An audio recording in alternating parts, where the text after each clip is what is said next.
శ్రీమాత్రే నమః. మిత్రులందరికీ శుభోదయం. ఈరోజు శ్రీ క్రోధనామ సంవత్సర చైత్ర శుద్ధ చతుర్దశి సోమవారం. ఈరోజు హస్త నక్షత్రం. ఈరోజు ఏప్రిల్ 22, 2024 తేదీ సోమవారం. ఈరోజు దుర్ముహూర్తం ఉదయం 12:22 లాగైతూ 1:17 వరకు ఉంది.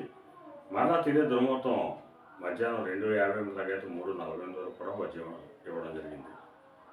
ఈరోజు పంచాంగరీత్యా ఈ రకమైనటువంటి ఫలితాలు గోచరిస్తున్నాయి. అలాగే ఈరోజు నక్షత్రం అయినటువంటి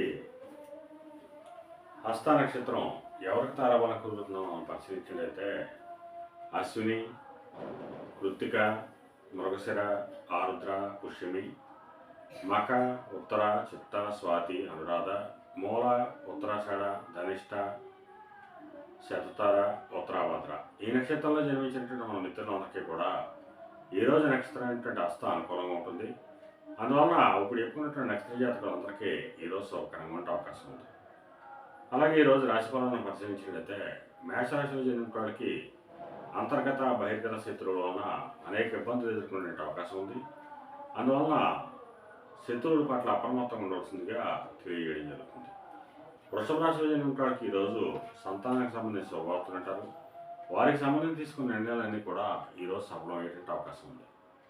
మిథున రాశిలో జన్మించిన వాళ్ళకి ఈరోజు ఆకస్మిక ప్రయాణాలు చేయవలసిన అవసరం ఉంటుంది. అటువంటి ప్రయాణాల్లో ప్రమాదాలు ఉంటాయి కాబట్టి తగిన జాగ్రత్తలు తీసుకోవాల్సిందిగా శాస్త్రీయ తెలియజేయడం జరుగుతుంది. కర్కాటక రాశిలో జన్మించిన వాళ్ళకి ఈరోజు పరాక్రమవంతమైనటువంటి ఆదాయ వనరులు ఏర్పడతాయి. నూతన వ్యాపార భాగస్వామ్య ఒప్పందాలు కలిసి వచ్చేటువంటి అవకాశం ఉంటుంది. సింహరాశిలో జన్మించిన వాళ్ళకి ధనాదాయ వనరులు పెరుగుతాయి. మానసిక ప్రశాంతత ఉంటుంది. సంఘంలో గౌరవ మర్యాదలు పేరు ప్రతిష్టలు పెరిగేటువంటి అవకాశం ఉంటుంది. కన్యారాశి వారికి ఆరోగ్యం చేకూరుతుంది. ధనలాభం కలుగుతుంది. తులారాశిలో జన్మించిన వాళ్ళకి ధనవ్యయం కలుగుతుంది. ఆరోగ్యభంగం కలుగుతుంది. కార్యభంగం కలిగేటువంటి అవకాశం ఉంటుంది. వృశ్చిక రాశిలో జన్మించిన వాళ్ళకి చేసేటువంటి వ్యాపారాలు లాభసాటిగా సాగుతాయి. కార్యజయం కలుగుతుంది. ధనురాశిలో జన్మించిన వాళ్ళకి నిరుద్యోగులకు ఉద్యోగ అవకాశాలు పెరిగేటువంటి అవకాశం ఉంటుంది. ఉద్యోగస్తులకి ప్రమోషన్లు కానీ ఇంక్రిమెంట్లు కానీ వచ్చేటువంటి అవకాశం ఉంటుంది. మకర రాశిలో జన్మించిన వాళ్ళకి పితృరాజ్యానికి సంబంధించి శుభవార్తలు అంటారు. పితృవర్గీయులతో విభేదాలు ఉన్నట్టయితే అవన్నీ సమస్యపోయేటువంటి అవకాశం ఉంటుంది. కుంభరాశిలో జన్మించిన వాళ్ళకి అతి సామాన్యంగా ఉంటుంది. ఆరోగ్యభంగం కలుగుతుంది. కార్యటంకాలు ఏర్పడతాయి. ధనవ్యయం కలుగుతుంది. మేన రాశిలో జన్మించిన వాళ్ళకి ధనాదాయం బాగుంటుంది. కళతరపరక ధనలాభం కలుగుతుంది. ఒక స్త్రీ వలన ధనాదాయ వనరులు పెరిగేటువంటి అవకాశం ఉంటుంది. ఈరోజు ద్వాదశ రాశులకు ఫలితాలు ఈ రకంగా తెలియజేయడం జరిగింది.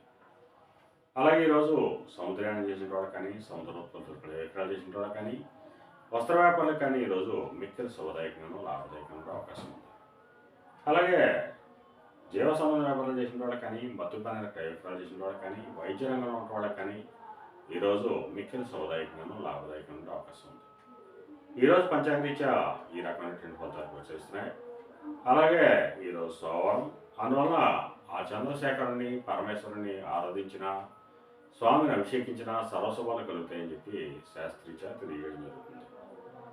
అలాగే ఈరోజు లేత పసుపు రంగు వస్త్రాలు కానీ లేదా దవడ వస్త్రాలు కానీ ధరించినట్లయితే సర్వశుభాలు కలుగుతాయని చెప్పి శాస్త్రీయ తెలియజేయడం జరుగుతుంది. అలాగే ఈరోజు అదృష్ట సంఖ్యలుగా 1, 2, 3, 9 తెలియజేయడం జరుగుతుంది. ఈ అదృష్ట సంఖ్యలు ఏంటంటే మన మిత్రులందరికీ కూడా ఈరోజు అంతా శుభకరంగా ఉండే అవకాశం ఉంది. అలాగే మరో రేపు శుభోదయం కార్యక్రమంలో మరలా కలుసుకుందాం. అంతవరకు మన మిత్రులందరికీ మరొకసారి శుభోదయం. ఇట్లో మీ పెద్దబాబు సిద్ధాంతి గొల్లల మామిడాడు.